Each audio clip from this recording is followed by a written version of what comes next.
Welcome to TOCHI Stories. Please don't forget to like, subscribe, and turn on post notification because it will mean the whole world to me. Now let's get right into the story. Brace yourself. From the moment they could walk and talk, Amara and Ifeanyi were inseparable. Born just 2 years apart, they were like mirror reflections of each other, not in physical appearance, but in presence and spirit. Growing up in a modest Nigerian home where love was more valuable than riches, they did everything together. They went to the same nursery school, held hands on their first day of primary school, shared school lunch boxes, whispered secrets under their mosquito nets at night, and comforted each other after nightmares. Their mother often said, "Two bodies, one soul," and neighbors knew that hurting one sister meant taking on both. If Amara cried, Ifeanyi would retaliate like a lioness. And if Ifeanyi fell, Amara would be the first to scoop her up. There was a natural rhythm to their bond, a melody that felt unbreakable, even as the world changed around them. Together, they wore matching dresses on Sundays, sang in the church choir, and dreamed about the future. Amara, the elder, dreamed of a quiet home and a loving husband. Ifeanyi, bold and brimming with sass, dreamed of lights, cameras, and glory. Yet neither believed their bond would ever be tested. But as they entered their teenage years, something subtle began to shift. Amara remained her calm and composed self, gentle, reserved, always helping their mother in the kitchen or reading in the corner of the house. Ifeanyi, on the other hand, was a storm in heels. She developed faster, her curves becoming a magnet to attention, her skin glowing with the confidence of a woman who knew she was desired. Whenever they walked together, boys stared, but Ifeanyi made sure their gaze lingered on her. She started dressing in revealing clothes, loving the way men turned their necks and whispered. Even among friends, Ifeanyi would always try to outshine Amara, flaunting her new hairstyles, speaking louder, laughing more flirtatiously. Amara would often get angry, clench her fists beneath the table, and offer her sister silent stares filled with worry. But she never said a word. Deep down, she believed Ifeanyi was just immature, and that one day she would grow out of it. She still protected her, covered up for her late nights, and prayed for her in silence, believing, hoping, and enduring. Their lives continued on a shared path, living under the same roof, attending the same university, and sharing the same circle of friends. But even in this closeness, the cracks were forming. Ifeanyi was the fire that lit up every room, wild, untamed, and undeniably stunning. Her photos flooded social media. Her name trended in local WhatsApp groups. Amara remained in the shadows, her beauty softer, her voice gentler, her life quieter. But still, she endured, not out of weakness, but out of love. They were sisters, and sisters did not turn their backs on each other. No matter how many times Amara had to clean up after Ifeanyi's messes or sit through her endless stories about sugar daddies and lavish dates, she remained a loyal listener. She believed in truth, in discipline, and in the sacredness of their bond. But Ifeanyi believed in one thing, the spotlight, and she was determined to shine, even if it meant blinding the one person who had loved her the most. As their 20s arrived, their differences became glaringly evident. Amara, a primary school teacher, lived a humble and disciplined life. She wore long skirts, simple blouses, and went to church regularly. Her days were spent in classrooms, helping young children learn how to write their names, counting in fives, and learning proverbs. Her evenings were spent with a devotional in hand, preparing lesson notes, and calling their aging mother back in the village. Ifeanyi, meanwhile, was on a completely different path. She had no steady job, but seemed to always have money. Her Instagram stories were filled with beach resorts, champagne bottles, and photos taken in hotel lobbies with high-heeled shoes and lashes that touched her eyebrows. Her wardrobe changed every week, and her phone was always buzzing with messages from men, some married, some in government, most rich. She was the girl everyone talked about in hushed tones and envious admiration. Yet even with her fame and fancy life, there was a hunger in her eyes, a void that money and attention couldn't fill. When Ifeanyi came home from her dates, she would often sit cross-legged on the bed she shared with Amara, spilling every detail with glee. She described the restaurants, the cars, the hotels, and the expensive gifts, everything except how empty she felt afterward. Amara listened, always with patience, though her heart ached.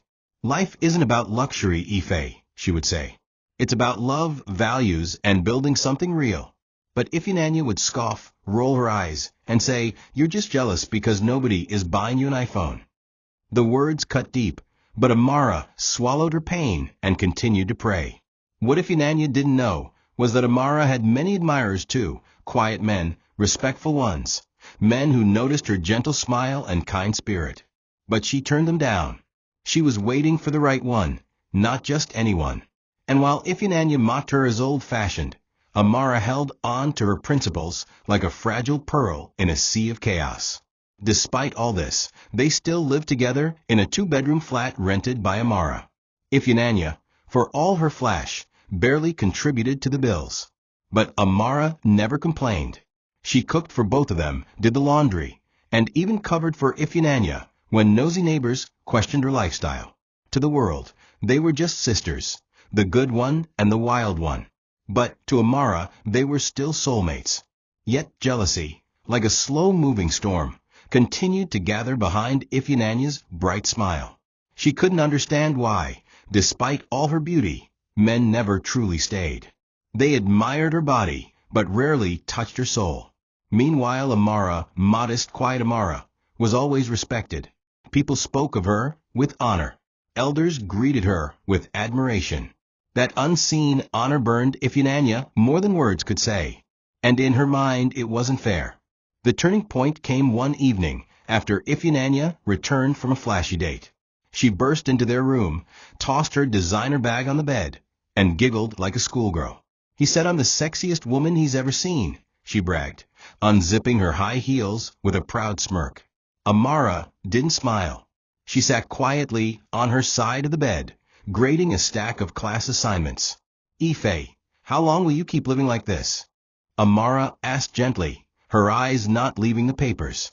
"You go out with men you barely know, you take things from them, and call it fun. This life, it's dangerous." Ifunanya rolled her eyes. "Here we go again with your pastor lecture," she snapped.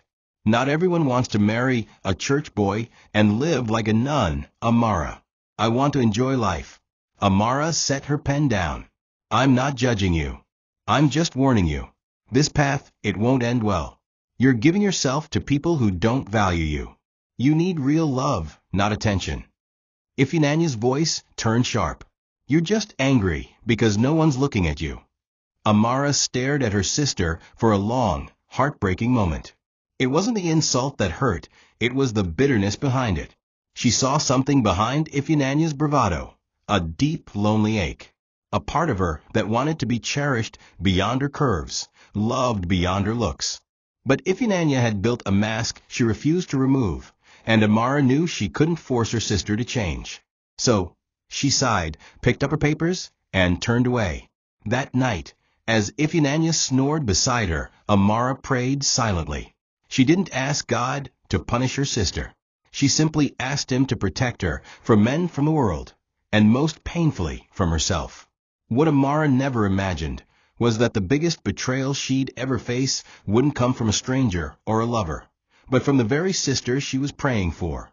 A sister who, blinded by envy, would one day steal the one thing Amara held most dear, not for love, but for victory. And by the time Amara saw it coming, it would be too late. Despite their opposing lifestyles, Amara and Ifunanya still shared a roof, and for the most part, their conversations remained civil. But beneath the polite tones and casual check-ins, there was an unspoken tension neither dared to address. Amara often came home early, her spirit tired but fulfilled from a day of teaching children. Her evenings were spent cooking simple meals, reading devotionals, or calling their mother to discuss small village news. Ifunanya, on the other hand, hardly kept a routine. She could leave for a weekend getaway without notice, only to return on a Tuesday with red-bottom heels and shopping bags from foreign designers. Amara's anger began to bubble beneath the surface, especially when she saw how freely Ifunanya used the money. food wasted in the fridge, electricity bills ignored, rent unpaid. Still, Amara remained silent. Her silence wasn't weakness. It was a silent prayer that somehow the bond they shared would eventually matter more to Iphigenia than the attention she craved. But every time she looked into her sister's eyes, she saw that fire, the one that wanted more, no matter the cost. Even in their shared social circles, Iphigenia always found a way to dominate the room. They had grown up with a few close friends, Uju, Kemi, and Peace, who had known them since childhood. These women would often gather at local cafes to catch up, laugh, and gossip harmlessly. But Iphigenia made every conversation about herself. She would laugh the loudest, wear the shortest skirts, and steer every topic toward her escapades with men in politics or the money she just received from some businessman in Abuja. Amara grew weary of the attention Iphigenia demanded, not just from friends, but from strangers too. At parties, Iphigenia danced with abandon, swaying her hips with calculated seduction, always aware of whose eyes were on her. Amara, in contrast, would sit quietly, sipping her drink, smiling politely, and avoiding drama. Many men still approached her, drawn by her quiet beauty and humble grace, but she often turned them down. She wanted something deeper. She wanted love that saw her soul, not just her skin, that made her even more mysterious, and that mystery made her more appealing. But Iphigenia couldn't stand it. She couldn't understand how a woman who did so little to be noticed could still be admired. There were nights when Amara would lie awake, listening to Iphigenia's laughter through phone calls in the next room, or worse, the muffled sounds of her returning from yet another escapade. Amara prayed for peace, not just for herself, but for her sister. But she also began to build emotional boundaries. She no longer told Iphigenia everything, no longer shared every dream or every plan. She became cautious, retreating into a part of herself that was sacred.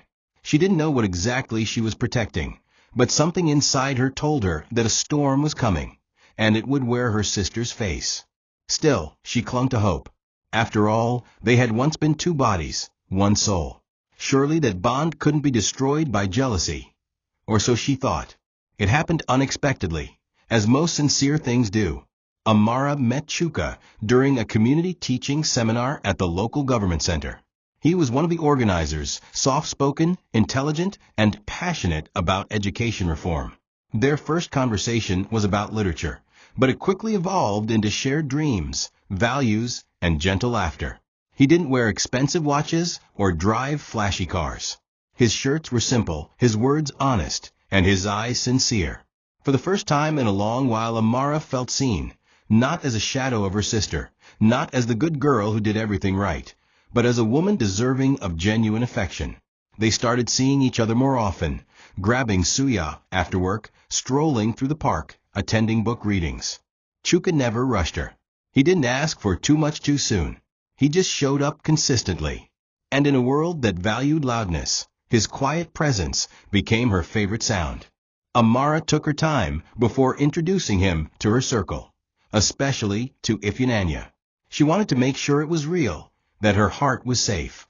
But eventually, she invited Chuka to their apartment for dinner. Iphigenia had arrived late that day, wearing a body-hugging dress and a strong perfume that filled the living room before she did. Her eyes scanned Chuka quickly, and Amara didn't miss the way her lips curled into a slow smile. Brother-in-law, she had called him, even before they officially announced anything. She hugged him too tightly, laughed too loudly at his jokes, and kept touching his arm as if to brand her scent into his skin. Amara forced a smile and tried to focus on the meal. Chuka appeared polite, but something in his eyes flickered. Later that night, Amara asked him what he thought of Iphigenia. "She's lively," he said carefully, "but you're the one I see." It was meant to be reassuring. Amara nodded, but a small part of her spirit didn't believe it. She had seen that flicker, that hesitation, and it haunted her. In the weeks that followed, Iphigenia grew unusually interested in Amara's relationship. She asked too many questions, offered to help plan date nights, and even called Chuka when Amara wasn't around, always under the guise of checking in. Amara confronted her once, half-jokingly. "You're too friendly with my man." Iphigenia laughed. A beg, he's like a brother to me. Am I not allowed to be free in my own house? Amara let it go, not because she was convinced, but because she didn't want to believe her sister could cross that line. The same sister she had defended and protected all her life. The same sister who used to hold her hand when they were little girls jumping puddles in the compound. But Iphigenia wasn't that little girl anymore, and the puddle she was about to step into would destroy far more than just trust. Iphigenia couldn't help herself. The more she saw Chuka, the more she wanted him, not for love, but for conquest. There was something intoxicating about the way he looked at Amara with respect. It wasn't just lust, it was admiration, tenderness. It was everything Iphigenia had craved from her countless lovers, but never truly received. And she hated that Amara, the quiet one, the good girl, had it so easily. So she plotted.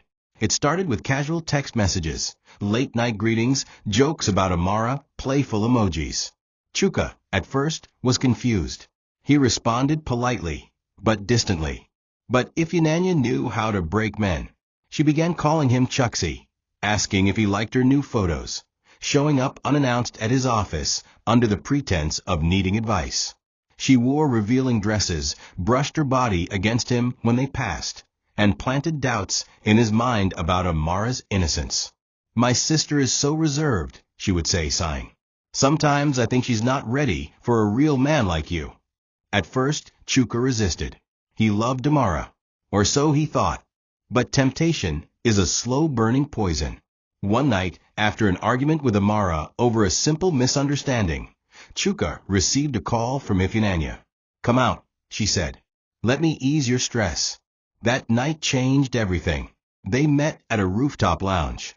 She looked breathtaking, confident, seductive, and sure of herself. One drink became three, conversation turned intimate, and somewhere between the moonlight and her soft touches, Chuka slipped. The guilt that followed was brief, smothered by more secret rendezvous. Each time he returned to Amara, he kissed her like a thief, hiding what he'd stolen. And each time Iphigenia watched them together, she wore a smug smile, knowing she was already inside the cracks of their bond. Amara began to notice the change. Chuka became distant, easily irritable, less affectionate. He no longer prayed with her. He no longer asked about her day.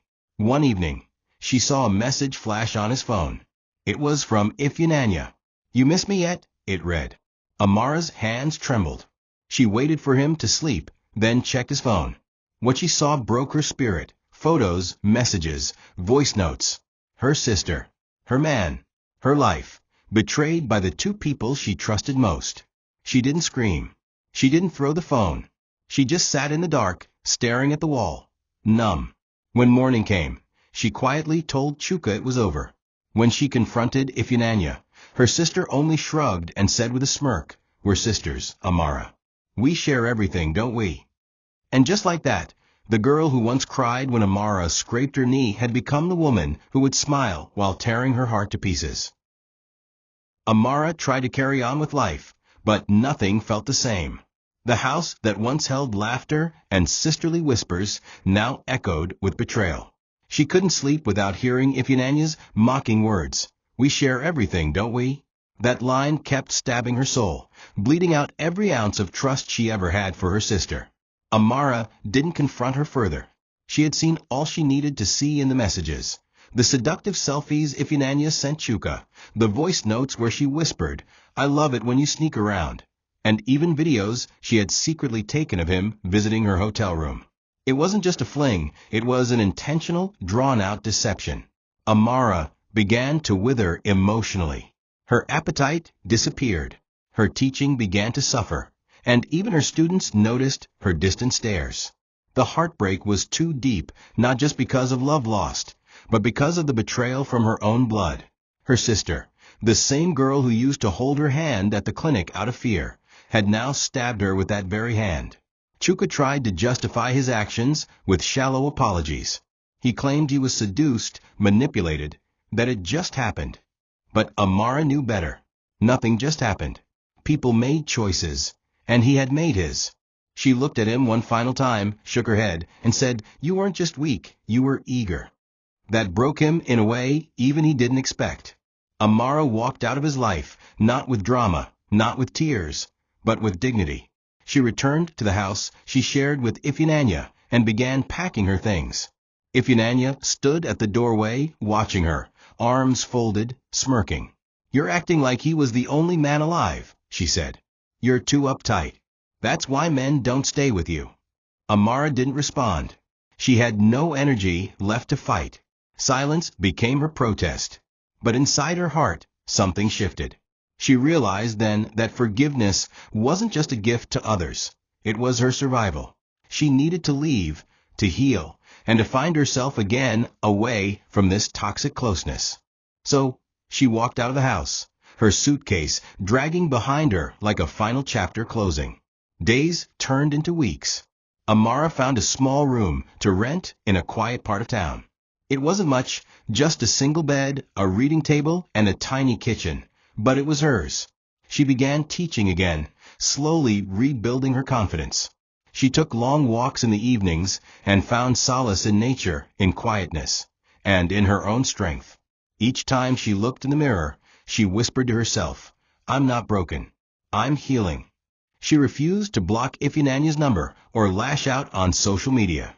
She didn't post quotes about betrayal or heartbreak. She simply let go, not because it didn't hurt, but because she realized holding on would poison what little joy she had left. Ifunanya may have won the game she was playing, but Amara was determined not to be the one who lost everything, especially herself. Months passed, but the scars remained. Amara had learned how to mask her pain with polite smiles and soft, "I'm fine" responses.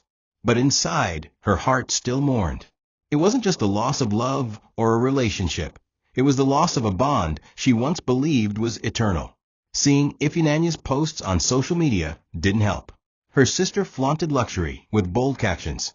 Photos with Chuka at expensive restaurants, couples vacation photos in Dubai, new wigs, jewelry, all accompanied by hashtags like #RealLove and #PowerCouple. It was as if Ifunanya wanted to rub salt in the wound, wanted to show the world that she had won the prize. But what she didn't realize was that Amara no longer wanted what she had stolen. The betrayal had detached her heart from Chuka. What still haunted her was the fact that the woman smiling in those photos had her face, her last name, her childhood. That the same voice that used to call her sister was now whispering lies into the ears of the man Amara once trusted. But karma has a strange way of unfolding.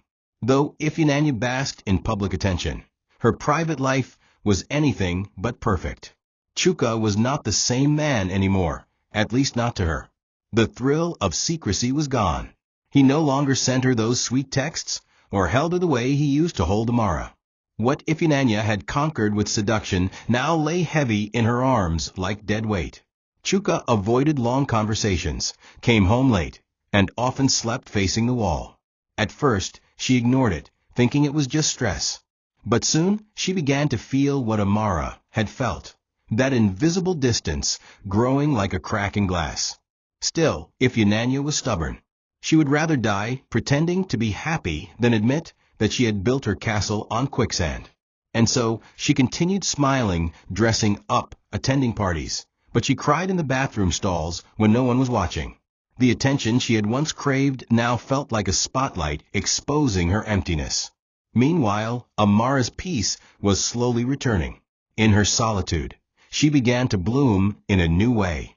She started journaling again, reconnecting with old friends, and even mentoring a few teenage girls in her church. The scars were still fresh, but she was learning to walk with them, not as wounds, but as reminders. One evening, she received a call from her mother. "Your sister called," she said quietly. "She asked about you." Amara paused. "What did you tell her?" Her mother replied, "I told her you're doing well. And I prayed she finds peace too." Amara sighed. Even now, after everything, she still wanted healing for Ifunanya. But she had no intention of returning to the past. Whatever happened next would have to be far from the shadow of her sister's fire. Because Amara had learned that some people don't burn you once. They keep returning with new flames until you stop handing them matches. The new apartment was small but quiet, And in that silence, Amara began to rediscover the rhythm of her own thoughts. Each morning, she made her bed, watered the small aloe vera plant by the window, and played soft gospel music while preparing for work. There was no one demanding explanations, no secret messages buzzing at midnight, no false laughter echoing from a living room. She lived in a solitude that began to feel like peace. Her neighbors were kind, especially Mom and Ketchy, the widowed tailor next door, who often brought her freshly baked buns and tales about the changing weather. Amara started smiling again, not the forced kind, but those gentle, warming smiles that grew from within. She found peace in simplicity, and that peace became her new power. No longer haunted by betrayal, she began focusing on herself, her dreams, her faith, her future. She also began writing again, something she had abandoned during the heartbreak. Her journals became her best friends, pages soaked with prayers, poetry, and reflections about life, love, and the strange cruelty of human hearts. Her pain found expression in ink, and through those writings, she began to release what she had once bottled inside. The school children adored her more than ever. One day, a little girl handed her a note that read, "You are my angel teacher. I want to be like you." Amara cried quietly in the staff room after reading it, not from sadness, but from the realization that she still had value. She had something to offer the world, even if the two people she once trusted had tried to convince her otherwise. Love had not failed her. People had. And she refused to let that define how she saw herself moving forward. Meanwhile, Ifinanya's world continued to glisten on the surface, but rot underneath. She spent her days chasing perfection, and her nights questioning her decisions. Chuka had become cold, not abusive, not cruel, just distant, uninterested, and numb. He often left the house without explanation and ignored her calls. She tried seducing him again, dressing up in the same way she once did, but it no longer worked. He would smile faintly, mutter a tired compliment, and walk away. The thrill had died, and now she was left with the reality. She had stolen a man who was never truly hers. And the sister she had mocked? She was glowing, not because she was richer or more famous, but because she had peace. Ifyananya began to envy that peace. But envy had once driven her to destroy what was sacred, and now it haunted her every step. She had won the game, but lost the meaning. It began on an ordinary Tuesday. Amara had stayed behind at school to help organize the midterm quiz scripts when a man walked into the staff room, searching for the headmistress. He was tall, dark, and wore a gray suit that didn't scream wealth, but whispered quiet confidence. His name was Uche Madu. He had recently moved back to town and was making donations to improve public schools. Amara barely noticed him at first, her focus buried in papers. But he noticed her. He asked the headmistress who she was, and when told, he smiled and said quietly, "She carries the kind of calm you only find in people who have survived something." That was how it began. No gran gesturas, no rosas or saranadas. Just polite greetings, short conversations, and the subtle way he lingered whenever she passed by. Uche didn't flatter. He didn't overwhelm. He watched her with patience, like a man who respected the process of breaking down guarded walls. Amara, still healing, remained cautious. The scars from Chuka and Ifyananya's betrayal had not fully closed, and she had made peace with the idea of being alone for a long time. But there was something disarming about Uche, his gentleness, his honesty, and how he never tried to be anything more than what he was. He didn't come with promises or pressure. He simply showed up consistently. He'd drop books for her students, ask about her mother in the village, bring her snacks wrapped in brown paper with a note that said, "Just in case you forgot to eat again." Slowly, Amara started to soften. She smiled more easily. She opened up during their evening walks. And Uche never pushed beyond what she gave. One evening, while sitting under the mango tree near her apartment, she told him about Chuka and about Ifyananya. He listened silently, eyes soft, no judgment in his expression. When she finished, expecting pity, he instead said, "You survived all that and still have this kind of peace. That makes you the strongest woman I know." That sentence did something to her. For the first time in months, Amara felt seen, not as the victim, not as the betrayed, but as a woman rising from ashes. She began to allow Uche into more spaces of her life, emotionally, spiritually. He joined her at church one Sunday and surprised her by how he blended in without effort. He never flashed his wealth or threw his status around. In fact, she still didn't know how wealthy he was, only that people seemed to respect him, and that he had the kind of influence that wasn't loud. As their bond deepened, people started to notice. Her co-workers gossiped with excitement. Her pastor gave knowing smiles, and Mama Nkechi next door teased, "You days shine these days, oh." Amara would just blush and change the subject. But inside her, something she thought was long dead began to bloom again. Love. Not the reckless kind, not the flashy kind, but the quiet, steady kind that whispered, "I'm not here to hurt you." Uche didn't just love Amara. He studied her. He learned the rhythm of her silence, the way her hands trembled slightly when she spoke about pain, and how she reached for her necklace whenever she was nervous. He never once tried to control her or make her feel small. Instead, he gave her space to be whole. He would leave her voice notes with scriptures, surprise her with books about healing, and randomly show up at her school to drop off fruit baskets for her students. With him, there were no secrets, no games, no unspoken doubts. He never mentioned Ifeanyi or the betrayal unless she brought it up, and when she did, he listened, not as someone seeking gossip, but as someone honoring her truth. Slowly, Amara's heart softened completely. She began to laugh again. Real, belly-deep laughter that came from joy, not pretense. She even found herself singing aloud while cooking, something she hadn't done since her early university days. One cool evening, Uche took her to a garden-themed restaurant far from town, away from familiar faces and curious eyes.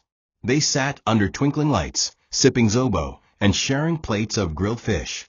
As the music faded into the background and the night sky opened above them, Uche pulled out a small, velvet box. He didn't kneel. He simply looked her in the eye and said, "I don't want to complete you, because you're already whole. But if you'll have me, I'd love to walk beside you for the rest of this life."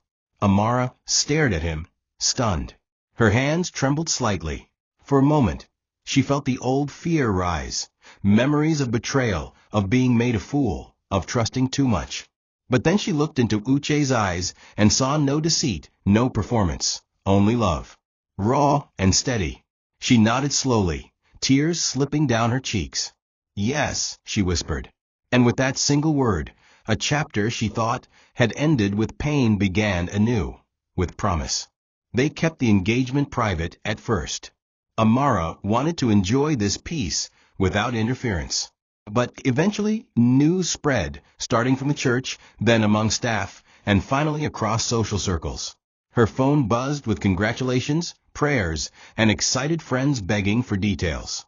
Amara posted a single photo, a hand holding another hand beneath a mango tree. No captions, no faces. Just peace. It went viral in its own quiet way. But not everyone was happy.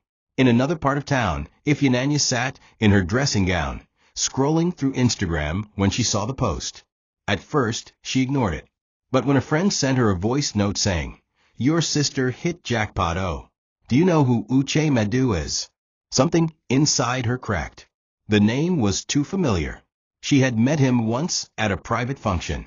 He was one of the most eligible bachelors in the city, clean reputation, massive wealth, and heavily protected privacy. She had tried to get his attention once, but failed. And now, the sister she once mocked for being boring had captured the very thing she'd long desired.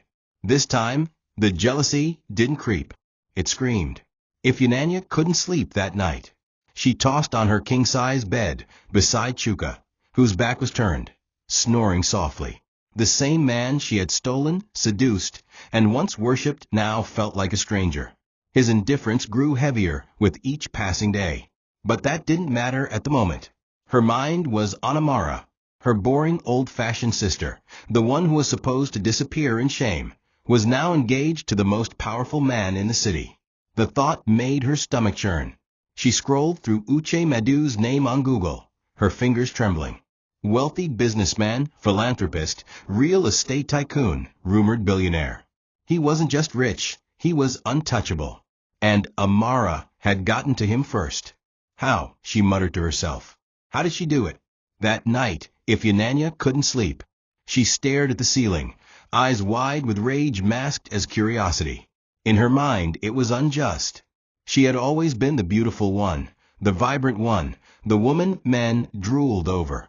And yet here was Amara, soft-spoken, plain, reserved, winning the ultimate prize. The next day, Amara visited their family home to make the engagement known. Their mother cried tears of joy and offered prayers that lasted over an hour. Cousins danced. Aunties clapped. Photos were taken. But Ifyananya arrived late to the gathering, dressed in a backless gown, high heels, and red lipstick, so bold it could speak, without her saying a word. She sauntered in, ignored the crowd, and went straight to Uche with a wide smile. "Brother-in-law," she said, stretching her arms for a hug. Amara's jaw tightened instantly.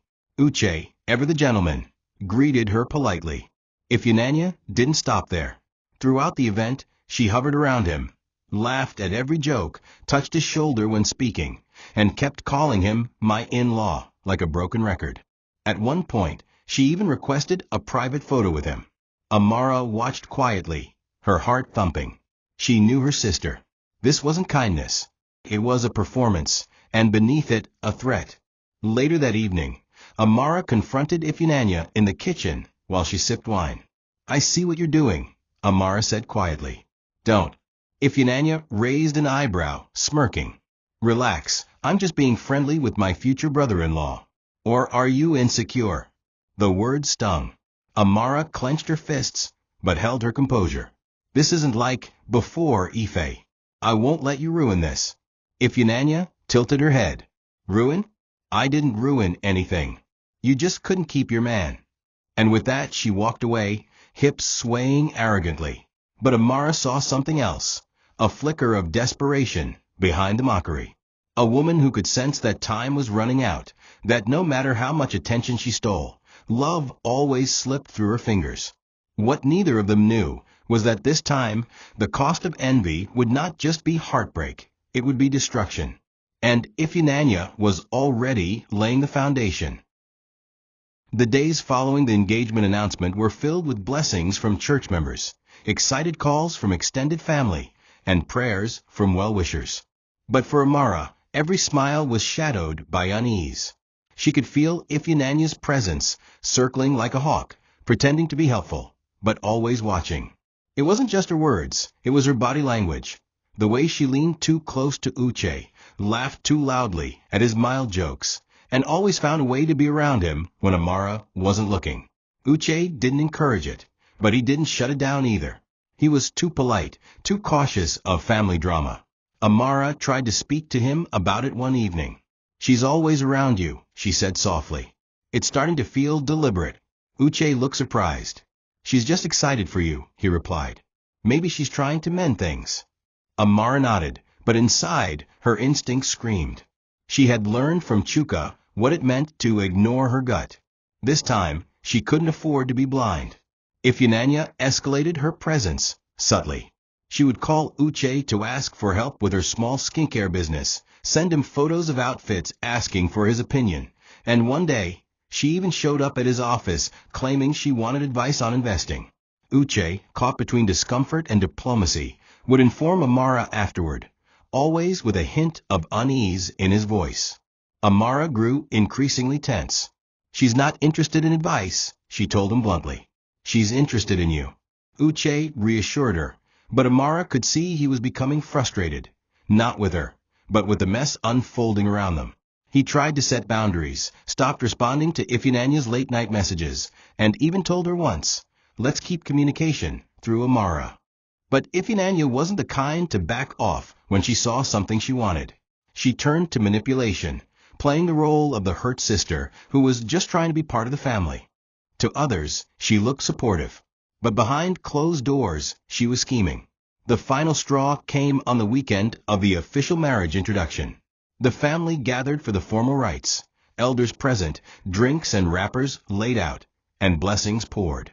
Ifeananya arrived dressed in a way that made everyone pause. A tightly fitted gown with a neckline so low that even the women shook their heads.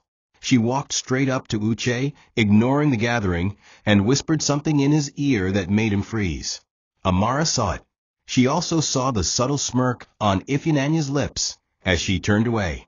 That night, Amara confronted her sister in private. "You've had your fun, but if you try to destroy this the way you destroyed what I had with Chuka, I will not stay silent." Ifeananya didn't deny it. She simply smiled and replied, "Don't be so emotional, big sis. I'm just getting to know my future brother-in-law. What's wrong with that?" Amara walked away with her heart pounding.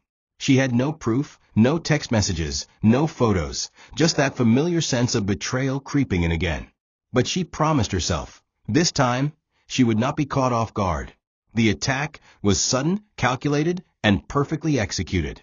3 days before the wedding, Amara received a call from her school principal. There had been an anonymous petition against her, accusing her of embezzling school funds and having an inappropriate relationship with one of the male pupils' fathers. At first, Amara thought it was a joke, but then the police arrived at her workplace, and things turned dark quickly. She was dragged to the station, humiliated in front of her colleagues, and locked up without clear explanation. Her pleas fell on deaf ears. No lawyer, no calls, just isolation and shame. She was told she would remain in custody until investigations were complete. Uche tried everything, his lawyers, his connections, but the charges were being handled from a higher level. Someone had planned this meticulously, ensured she would miss her wedding. Amara, confused and devastated, sat on the cold floor of the cell and wept. The same walls she had once seen only in movies now held her in a nightmare she couldn't wake up from. Back at home, the whispers started. The woman who had survived betrayal had now been publicly disgraced. Her colleagues withdrew in fear. Church members sent hushed texts. And through it all, Ifeananya wore the mask of concern. She made public statements on social media saying, "My sister is a good person. I pray this is all a misunderstanding." But behind closed doors, she was working overtime to erase Amara from the picture. She visited Uche, played the role of the supportive sister, brought him food, and spoke softly about the shame Amara had brought. "She hid a lot from you, Uche," she whispered one night. "There's a side of her even I didn't know existed." Uche was torn. He loved Amara. He was fighting for her freedom. But the pressure was mounting, family shame, media gossip, and the legal confusion. And through it all, Ifeananya stayed close, too close. Her scent was always around, her voice always offering comfort. And slowly, without realizing, Uche began to fall into the web. What Ifeananya didn't know was that Amara was not broken. Yes, she cried. Yes, she felt betrayed. But in that small cell, something awakened in her. She began to pray again, not for release, but for revelation. "God, if this is my test, let me come out stronger," she whispered in the dark. And while the world moved on, Amara began writing again, on tissue papers, old newspapers, anything she could find. She wrote letters to herself, to her future, to the version of her that would one day walk out of this cell with her head held high. Meanwhile, Ifeananya prepared for a grand wedding. Invitations were reprinted. Guests were told the bride had changed. And on a bright Saturday morning, dressed in white lace and diamonds, Ifeananya smiled and said, "I do." Not to love, but to victory. She had taken what her sister built, erased her from the frame, and stepped into her life. But what she didn't know was that every stolen vow carries a shadow, and shadows always come to collect. The wedding was extravagant, a statement to the world that Ifeananya had finally claimed what she believed was hers. The hall was decorated with gold and white, petals scattered across the aisle, and high-profile guests filling every corner. She wore the gown Amara had chosen, smiled for the cameras Amara had once imagined, and danced with the man Amara had once loved purely. As the vows were exchanged, Uche's voice trembled slightly, not from joy, but from something he couldn't name. He looked into Ifeanyanya's eyes and searched for that peace he had found in Amara, but it wasn't there. Still, he went through with it. Under the pressure of circumstance, confusion, and manipulation, he signed the documents, posed for photos, and sealed a union that would mark the beginning of his greatest regret. Ifeanyi beamed like a queen, her eyes scanning the crowd for anyone who doubted her. But what she didn't realize was that victory tasted bitter when it was soaked in betrayal. Amara remained in that cell, unaware the wedding had gone through. It wasn't until 3 days later, when the case was mysteriously dropped, that she was released. No explanation, no apology, just a silent nod from the officer and a bag of her belongings handed back. As she stepped into the sunlight, her world had already changed. She had no home, no job, no relationship. She walked like a ghost through streets that once knew her name. She didn't cry this time. She didn't shout. Her silence screamed louder than any words. She made her way to a small church nearby, knelt at the altar, and wept, not because of loss, but because she had survived. Somewhere deep inside, she knew this wasn't the end of her story. The truth always finds light, no matter how long it is buried. Meanwhile, Ifeanyi began her new life as Mrs. Uche Madu. She flaunted the name like a crown, posted endless photos online, and gave interviews about how love always finds its way. But something inside her was cracking. Uche was different. He didn't laugh as much. He worked late. He avoided intimacy. He barely looked her in the eye. At first, she blamed the wedding stress, then the transition. But eventually, she realized he wasn't just adjusting. He was mourning. Mourning the loss of something sacred. A love that had been stolen, not nurtured. And late at night, when the house was quiet and the lights were off, Ifeanyi would stare at the ceiling and whisper to herself, "Why does it still feel like I didn't win?" But the answer would not come, not yet. Because what she had taken was not just a man, it was a vow never meant for her. And vows, when stolen, leave curses in their place. Life outside the prison walls moved on, but for Amara, time stood still. Even after her release, the psychological chains of her arrest clung to her spirit. She moved into a modest room at the back of a church compound where an old deaconess allowed her to stay temporarily. Every morning, she swept the church floors, sang in the empty pews, and watched the sun rise without expectation. Her students were gone, her name had been dragged through mud, and worst of all, no one reached out. Not her friends, not her neighbors, and certainly not her sister. The pain of isolation hurt more than the betrayal. She had given so much of herself, loved purely, worked hard, kept her heart clean, and yet it felt like goodness had failed her. But in those quiet months of obscurity, she began to discover something deeper. Her strength, her ability to breathe through heartbreak, her capacity to forgive herself for trusting the wrong people. Amara found solace in writing again. Every night, she filled worn notebooks with prayers, letters to her younger self, poems about pain, and reflections about endurance. These writings became her therapy. They reminded her of who she used to be before betrayal rewrote her story. And slowly, she began to feel pieces of herself returning. Her laughter became less rare. Her smiles lasted longer. She would spend time tending to the church garden, watering plants with the same tenderness she once gave to people who didn't deserve it. One day, while cleaning the pews, a young girl entered the church crying. Amara didn't ask questions. She simply sat beside her and held her hand. That act, so simple, so uncelebrated, felt like healing. For the first time since her release, she didn't feel broken. She felt useful, needed, whole, in a way that didn't depend on a man, a wedding, or validation. But in the world she left behind, Ifeanyi's glamorous life had begun to lose its luster. The wedding buzz had died down, and reality began to sink in. Uche was distant. He often traveled for business, but never shared the details. When he was home, he was either tired or locked in his study. They no longer laughed. They no longer talked. The man she once seduced now barely looked her in the eye. Ifeanyi tried to spice things up, lingerie, cooked meals, even surprise vacations, but nothing worked. Uche responded with polite indifference. At times, he would wake up in the middle of the night and walk to the balcony, staring into the night like a man haunted by something unspoken. Ifeananya pretended not to notice, but her chest burned with fear. This wasn't what she envisioned. She thought she had won, but what she had stolen was beginning to feel like a curse. And though she tried to smile for the cameras and post on social media, her reflection in the mirror whispered the truth. She had built a marriage on betrayal, and now she was married to a stranger. Amara stood at the gates of her former apartment building, staring up at the windows she once looked out of with hope. The place no longer belonged to her. Ifeananya had taken over the rent, repainted the walls, and moved in with Uche. Strangers lived where her memories once thrived. She didn't knock. She didn't cause a scene. She simply turned and walked away, carrying only a small bag and a plastic folder filled with her case papers.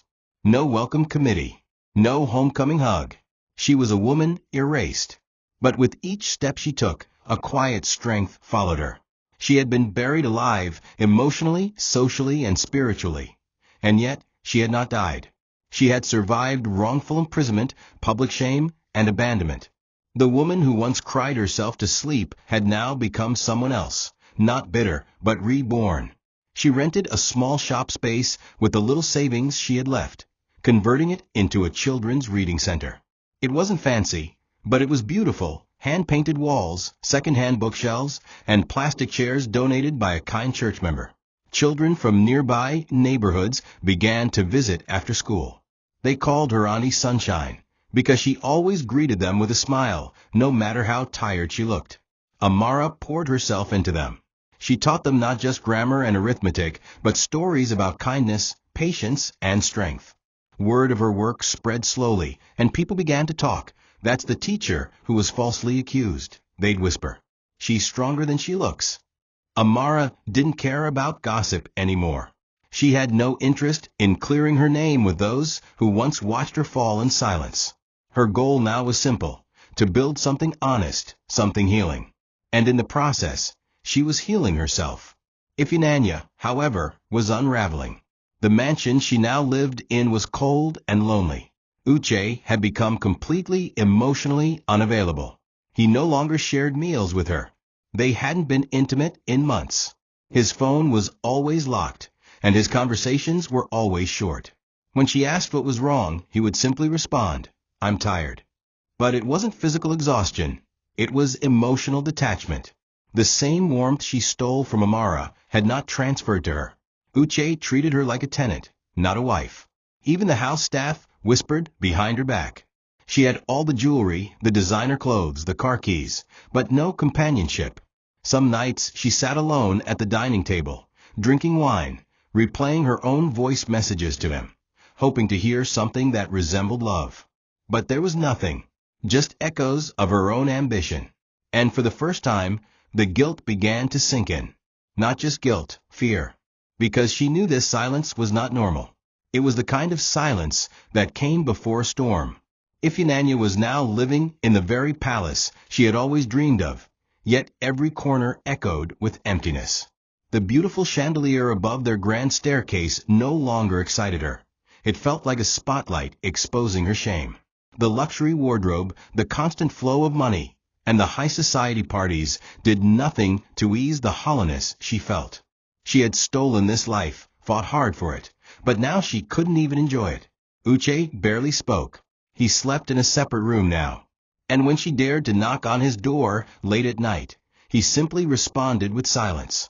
The distance was suffocating. She had won the battle for his attention, but lost the war for his heart. What made it worse was that she didn't understand why. She had done everything right: cooked, cleaned, seduced, smiled. But no matter how much she performed, Uche remained emotionally locked behind a door she no longer held the key to. One afternoon, she overheard a phone call, Uche speaking in hushed tones in his study. The name Amara left his lips, and her heart dropped. She crept closer, holding her breath. But the call ended before she could hear more. That night, she confronted him. "You're still in love with her, aren't you?" she demanded. Uche looked at her with an expression so hollow it scared her. "You destroyed her," he said quietly. "Do you expect me to sleep peacefully beside the woman who ruined the one person that gave me peace?" Ifeanyia's knees buckled. She wanted to scream, to defend herself, to twist the story into another narrative. But she couldn't. Not this time. The mask had fallen. Uche didn't yell. He didn't throw anything. He simply walked past her, leaving her alone in the room that now felt like a cage. And for the first time in her life, Ifeanyi felt what Amara must have felt, betrayal. But this time, she was the one sitting in the ruins. Across town, Amara sat on a small plastic stool in her reading center, helping a little boy learn how to write his name. She smiled gently, unaware that Uche had been quietly sponsoring her efforts under a fake name, sending funds through anonymous donors. He watched her from a distance, too ashamed to approach, and perhaps too broken to be received. But he saw her. He saw the woman who still stood tall, even after being dragged through the mud. The woman he never truly deserved. Amara continued living simply, not because she lacked options, but because peace had become her priority. And as for Ifeanyi, she was now wearing the crown she had stolen, but it was bitter, cold, and unbearably heavy. She had finally become a queen, in a kingdom built on lies. Ifeanyi sat at her vanity table, staring at herself in the mirror, painting on a smile that had long stopped reaching her eyes. The same face that once drew envy and admiration now looked foreign. Her once vibrant eyes were tired, her cheeks hollow, and her lips dry from forcing too many expressions she no longer felt. She touched the gold necklace Uche had gifted her after the wedding, the same one she had flaunted online with captions like "Forever begins here." But forever had never begun. It had stalled, sunk, and now suffocated her. Each day, Uche grew colder, retreating into a shell she couldn't penetrate. She found herself replaying memories of the past year, the whispers, the lies, the manipulation. And for the first time, the guilt was no longer just an idea. It was a weight, a haunting. Something in her spirit began to crack. Even in her dreams, Amara's face appeared, not angry, not bitter, but peaceful. That peace enraged her more than any insult could have. But something else was happening. Uche had become secretive, not just cold, but cautious. He changed his phone password, began making late-night calls from outside, and received visits from unfamiliar men. Ifeanyi's curiosity turned to fear. One night, after he had gone out for a business meeting, she followed him. She wore a black hoodie, hired a bike rider to trail his car, and watched as he entered a hidden compound on the outskirts of town. She waited outside for over an hour before sneaking close enough to glimpse through a window. What she saw chilled her to her marrow. Inside was a room full of men, hardened, tattooed, armed, and Uche sat at the center, speaking in tones she'd never heard before. He was not just a businessman. He was a kingpin. Documents laid on the table showed money laundering, offshore accounts, drug shipments masked as imports, and worse, photos of dead rivals, silenced threats. This wasn't wealth, it was blood money. She staggered backward, her breathing shallow. She had seduced her way into a nightmare. Everything made sense now, his calm, his paranoia, his sudden disappearances. The man she stole wasn't just emotionally unavailable. He was dangerous. She returned home that night and vomited in the bathroom, sobbing until her ribs hurt. The crown she had fought so hard to wear had turned to thorns. She couldn't speak. Who would believe her? She couldn't run. Where would she go? Uche wasn't the type of man you left. He was the type of man you feared. She thought she had destroyed Amara, but the truth was, she had destroyed herself. And now, trapped in a house too beautiful to scream in, she wore her finest clothes and smiled for Instagram, while her soul curled up in silence. Her nightmare had only just begun. Amara sat under the large mango tree at the back of her reading center, surrounded by children giggling as they drew butterflies in their notebooks. It had been nearly a year since her arrest, and yet here she was, alive, stronger, and surprisingly at peace. She had no mansion, no expensive jewelry, and no fairy tale wedding. But she had something her sister would never understand, joy that didn't depend on performance. She laughed easily, slept soundly, and woke each morning with purpose. People had started to recognize her strength. Some apologized for abandoning her during her trial. Others offered support. But Amara wasn't interested in attention anymore. What she valued now was clarity, the kind that comes only after deep suffering. She didn't curse her past anymore. She accepted it. Because without the betrayal, she wouldn't have found her power. Without the pain, she wouldn't have known how strong she could become. One day, while sweeping the compound, she noticed a black SUV parked across the road. She recognized it instantly. It was Uche's. But he didn't approach. He simply sat in the car, watching. She turned away, refusing to engage. She didn't hate him, but she didn't owe him her presence either. That evening, she received a package. No name, just a velvet box containing the original engagement ring he once planned to give her, and a note that read, "I made the worst mistake of my life. I married your shadow, not your soul. Forgive me from afar." Amara closed the box and placed it in her drawer, untouched. She had no interest in reopening doors God had already closed. She prayed for him, not that he would return, but that he would find the courage to live honestly, if not for himself, then for the lives he was silently destroying. Meanwhile, Ifeanyi stood before the same mirror she had once adored herself in. But now, her reflection mocked her. She had everything Amara once had, and none of what Amara still carried. She had married a man with secrets so dark, they threatened to swallow her whole. And for the first time, she truly saw the weight of her choices. She didn't cry. Not this time. She stood still, expressionless, as she stared at herself. The silence was deafening, not just in the room, but in her life. Her phone buzzed with texts, likes, and fake adoration. But none of it filled the void. Then came a knock on the door. She opened it, and saw 3 strange men in black suits, eyes sharp, smiles thin. "Your husband home?" one asked casually. Her hands trembled as she responded. The final scene faded with her staring into space, her mouth slightly open, too stunned to speak. Something had begun, and she would soon learn. Stolen love comes with a price. And the bill always arrives, eventually.